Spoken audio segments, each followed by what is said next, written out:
Hi, I'm Cindy with Smart Silhouette. You know, I've been making a lot of projects lately for my daughter's upcoming wedding. The very first thing I made was actually my shirt. It says, "I can't keep calm, I'm planning a wedding." But actually the wedding planning has been a lot less stressful because I know I can make so many great things with my Silhouette Cameo.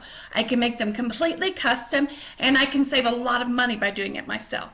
You can see a lot of the projects here behind me. Today I want to show you how I made the cake topper. Now I made this from adhesive wood paper, Silhouette brand chipboard, a popsicle stick, and just some household glue. That's all there is. Let me show you how I did it. Okay, the first thing I want to show you is my design. I'm using Heart with Arrow design number 53820 by Sarah Hurley from the design store. I've typed out my daughter and son-in-law's initials with a stencil font because I want it to hold all together as one piece. And I'm also going to be using a long, thin rectangle that I've just drawn with my drawing tools. Now, I like to color things the color of the material I'm cutting out of so I can keep things straight.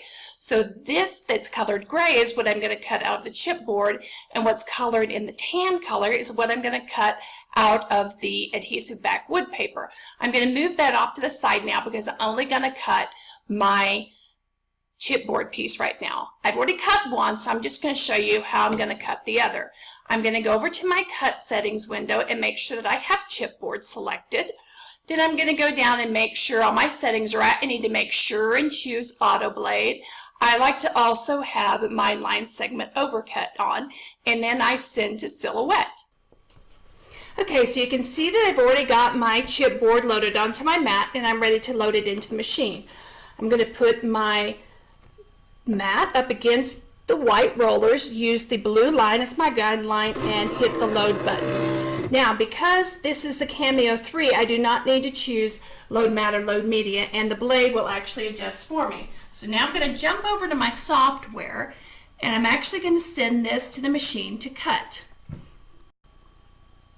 You can see the first thing that's going to happen is my mat was pulled in the correct amount, and now my auto blade is adjusting. As soon as that's adjusted, it will begin the cut. Now, because this is a thicker material, I am using a double cut, and I'm also using the line segment overcut feature. That will ensure that my project gets cut all the way through at the corners, giving me a nice crisp corner. Now I'm going to speed the video up here a little bit just so you don't have to watch the entire cut, but then I'll show you once I'm done.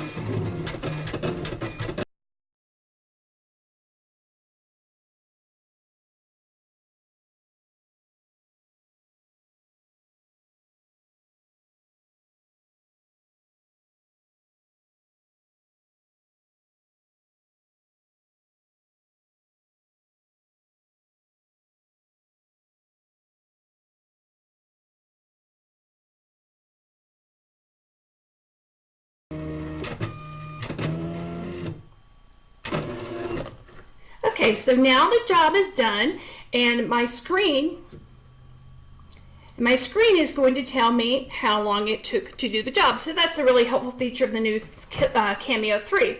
I'm going to continue, and I'm going to unload my mat, and now I can just remove the background, and then I'm going to remove my piece of chipboard.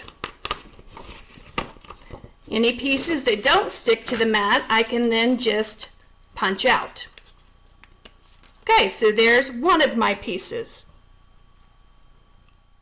Okay, now that I'm done cutting my chipboard, I'm going to move that piece off the drawing area, and I'm going to move my wood paper pieces over.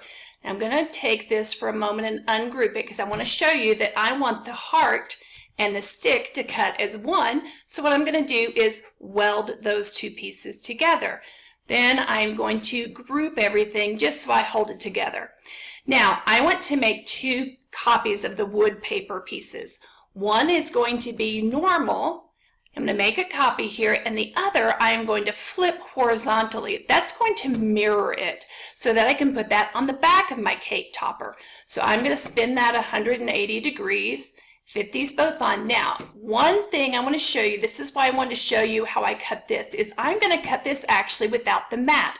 So in my design page settings window, I'm going to go and choose none on my cutting mat. You'll see that my red cut border is now pulled in, so I need to make sure everything is going to fit within that.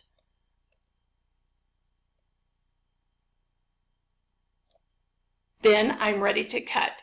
Now I have already cut the front piece and I'm just going to cut the back piece on this one, but let me show you on my machine how I'm going to cut without a mat. Alright, now anything like this wood paper that has its own adhesive backing can be cut without the mat. The purpose of the mat is to hold the cut pieces in place, but because this one has a backing, that will do the job of the mat. But there are a couple of tricks. The number one trick is that I need to move this right white roller in. To do that, I'm going to unlock the bar. Then I'm going to unlock the roller by twisting. I'm going to pinch the fat part of the white roller and move it over one notch. You can see where the notches are by the blue arrows. Then I'm going to lock the roller back in and lock my bar back in. Now I'm ready to load the wood paper, and now the fat part of the white rollers here has moved over to where it's on the edges of my paper, so that when I load, it's going to hold it that right way. Then I'm just going to cut as normal. Alright, now I've got all my pieces cut and I'm ready to do my assembly. What I've done is I've taken my front piece and I've laid it adhesive side up, so the front side of the wood paper down. I find it easier to layer up that way. I've got my two chipboard pieces, I've got my backing piece, and I'm going to have my popsicle stick and my glue ready. So the first thing I'm going to do is take one of my chipboard pieces, and as I said, I find it easier to lay the chipboard onto the sticky adhesive wood paper. So I'm going to line that up and lay it down on top of the wood paper. I'm going to take my popsicle stick next and line that up right down the middle of the stem. The next thing I would do, and I'm not going to show you this part because I figure you know how to do this, is spread the glue around on there and then lay this second chipboard piece right on top of that one. Then I would take my adhesive backed wood paper that's for the back, the one that I mirrored, and put that on the top. Now if you notice, I took my wood paper and I weeded it out, and I actually stuck it on the cover to my mat, the shiny side of that. That way it's ready to go and I can pick it right up and just lay it on the top of that when I'm ready. And that's how we put together the cake topper. Well, I hope I've inspired you to make your own cake topper. You know, if you didn't like the look of the wood on this, you could actually use something like a glitter cardstock or even a metallic vinyl to get a different look. Make sure and watch my other videos to see about the other projects I'm making for the wedding and to increase your silhouette smarts.